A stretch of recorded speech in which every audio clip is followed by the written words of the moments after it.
Hello, amazing artists. Today we're going to set up our Zentangle page. So you're going to get a piece of paper about this size and you're going to want to set up your page because looking at a blank piece of paper is really hard to just start doing your structured creative doodles. So how could you do that? Well, there are lots of ways. The way that I usually start off is by creating a border with my pencil, just to give your Zentangle a little space to breathe alongside the edge of the paper. So I'm doing, this is about a quarter of an inch, maybe half an inch, is what I'm doing here. And you can see I'm not really measuring it. I'm just making sure that it's nice and straight. And I'm going along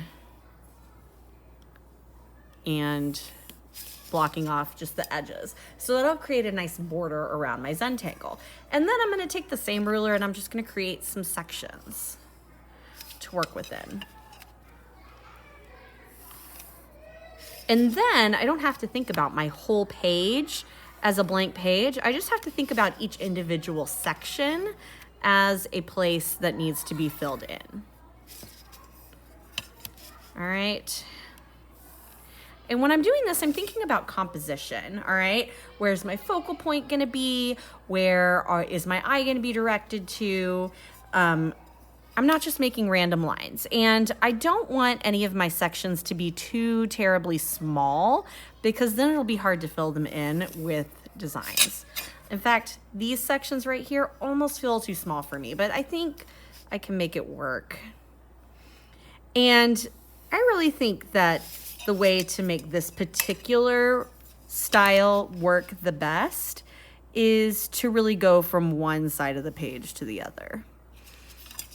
All right, so there my page is set up. Then I can go in with my regular size Sharpie and I can start sharpieing in those lines. And then once all of those lines are sharpied, I can erase away the pencil marks and I can get started on filling in my Zentangles. All right, and you can see I want it to be a border so I didn't go through those edges, right? So I'm gonna erase it away and I'll have a nice border around the edge. Now, of course, you don't have to have a border, all right? You could go all the way out to the edge if that's something that you think would look good. And for this, I'm gonna do a neurographic style line, which again, for neurographic art, you want to go out to the start at one edge of the page and go to the other edge of the page. But this is a more flowing line than what I was doing last time. And this does not take any rulers or any other special supplies. And once I've got it looking the way I want it to look, I'm thinking about composition. Is it balanced? Do I have enough things in each section? Then I can go in with my Sharpie and I can trace over all of my lines.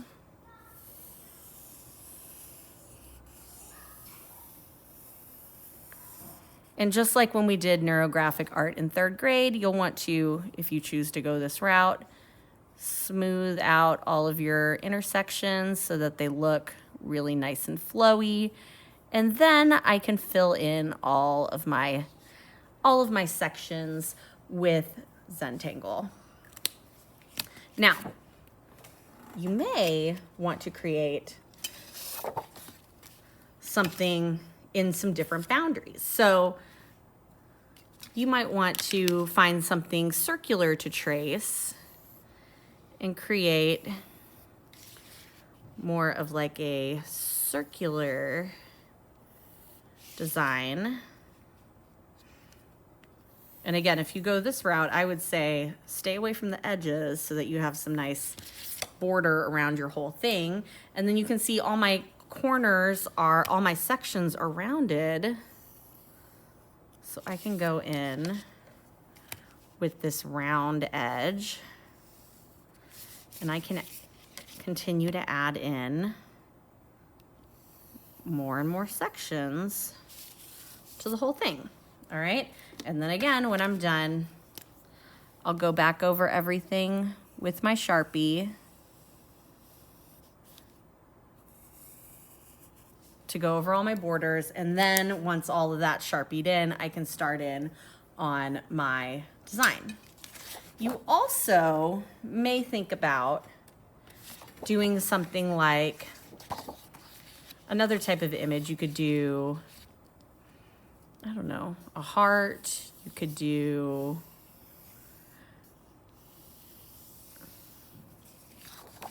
maybe a favorite animal. Like, what if I decided that for my Zentangle, I wanted to do a turtle? And I've got my turtle's little face here, and I've got my turtle's little feet.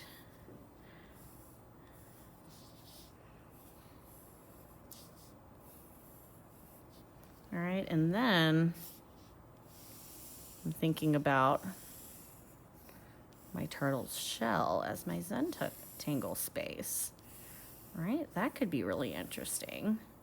So as you can see, you've got lots of options.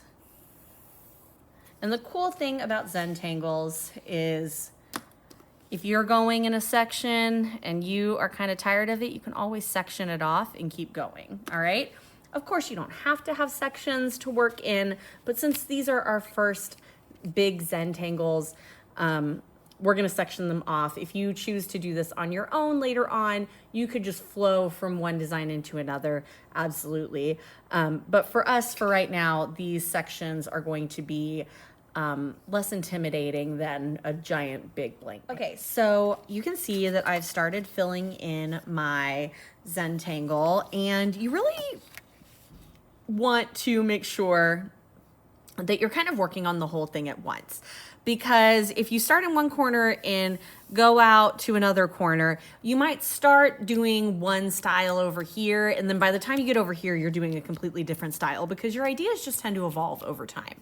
So I like to work on the whole thing at once so that the visual weight of what you're doing is more evenly distributed. So you can see I have something that's very dark over here, and I put some very dark over here also. And I want to make sure that I put something very dark over here. So since I'm kind of in a very dark design mood, I'm going to make sure that I'm spreading that out to the whole thing. So over here, I'm going to do a very dark design, and I decided that I actually really like this one right here, the square drawing.